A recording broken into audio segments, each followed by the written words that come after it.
Добри дојде на подкастот Зборувај македонски. Јас сум Марија и ти помогам подобро да го зборуваш македонскиот јазик.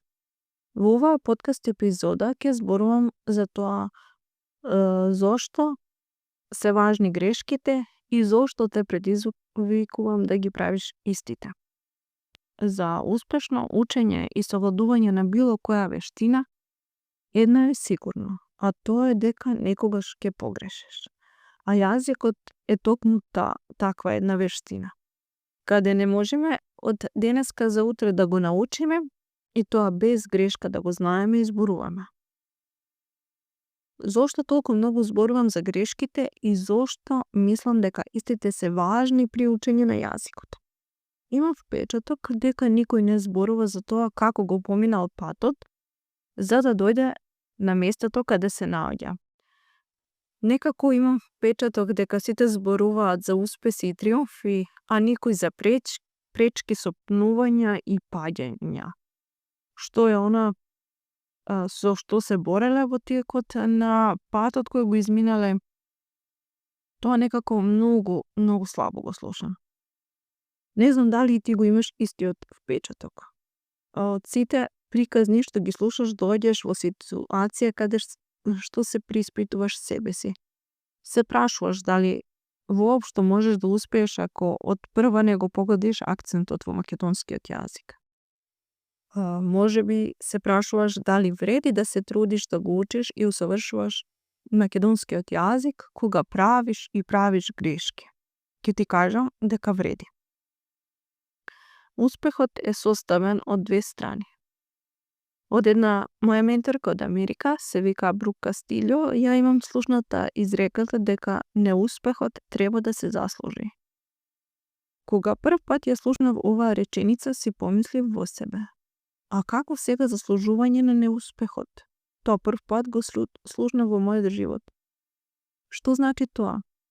Тогаш таа објасни дека за да бидеме успешни во нешто, во некоја вештина, прво мораме да бидеме неуспешни во истата.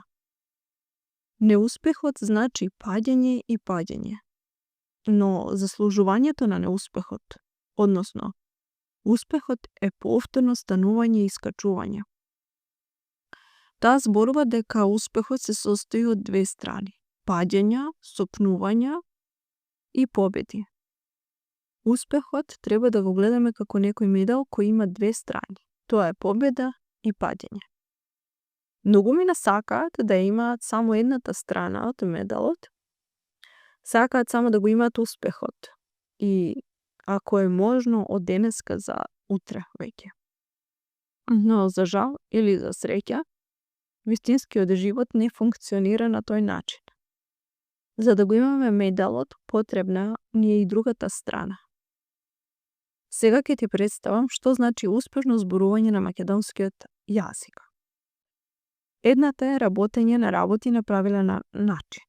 Тоа ќе биде кога ќе го погодиш акцентот, правилниот редослед на зборовите во реченицата од прва, кога зборуваш течно на македонски, опуштено, без трема и со самодоверба.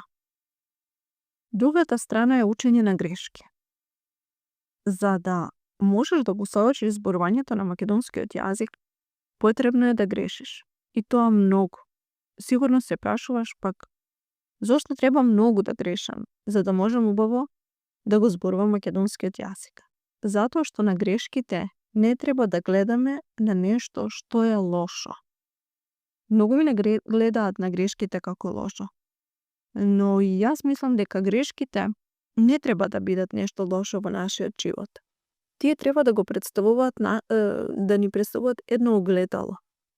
Да ни помагаат да се погледаме повторно и да си кажеме: да, повторно ќе станам и после оваа грешка. Таа ми помогна овој пат да видам каде се сопнувам. Следниот пат ќе знам подобро. И не е страшно ако ја направам истата грешка повторно. Затоа што на грешките треба да гледаш како на лекции.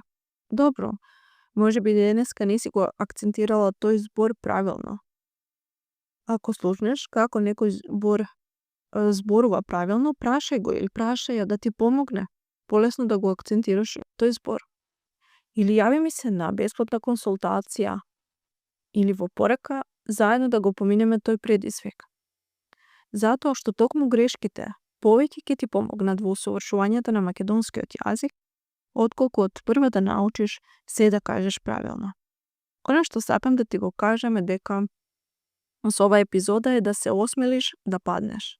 Да, токму тоа. Осмели се да паднеш и да погрешиш. Имај на ум дека колку повеќе грешиш, толку повеќе си близу до твојата цел и до успехот кој толку долго го посакуваш. Денеска ќе те предизвикам да се осмелиш да зборуваш на македонски, иако знаеш дека ќе погрешиш. Зборувај македонски и покрај тремата која чувствуваш. Зборувај македонски и покрај топлината во телото која чувствуваш, која те обзема кога се обидуваш да составиш една реченица или две. Осмели се да зборуваш на македонски, иако нема сите зборови да ги акцентираш правилно. Зборувај македонски денеска и покрај тоа што нема да го погодиш акцентот на подолгите зборови. Зборувај македонски денеска и не размислувај многу за акцентот. Зборувај македонски денеска и јави ми се утре да ми кажеш какво е чувството. Осмели се да зборуваш, иако мислиш дека другите ќе ги забележат твоите грешки. Не се грижи многу за тоа. Дали некој ќе ги забележи твоите грешки при зборување? Само те предизвикувам да се обидеш да зборуваш македонски. Како што реков претходно, колку повеќе зборуваш и правиш грешки, толку повеќе ќе напредуваш при зборување на македонскиот јазик. Може би ја имаш мислата во главата, но со кого сега да зборувам јас на македонски? Ако имаш некого од твоја близина, тоа е одлично. Секогаш можеш да најдеш тема за зборување. Дури и да зборуваш за тоа како е времето денеска. Јас го практикувам ова, и ако пак помине некој ден и немам со кого да го зборувам тој јазик кој моментално ми е во фокусот на усовршувањето, ќе земам да читам книга наглас. И тоа многу ми е добра вежба за саморефлексија.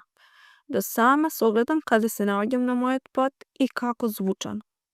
Многу книги имам така прочитано. Дали ми беше чудно на почетокот?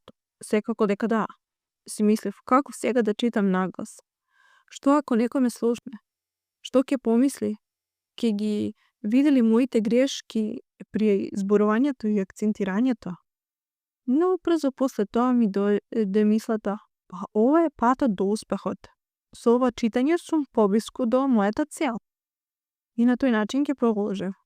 После 5-та страна веќе ги немав тие мисли, туку продолжив на мојот пат. Доколку пак ти сакаш уште денеска да зборуваш македонски со жив човек, закажи ја твојата прва бесплатна консултација. Таа ќе ми овозможи да те запознам подобро и ќе можеш да ми кажеш што во моментот најмногу ти представува предизвик кога е македонскиот јазик во прашање. Многу се радувам да те запознам и те поздравувам до следното слушање.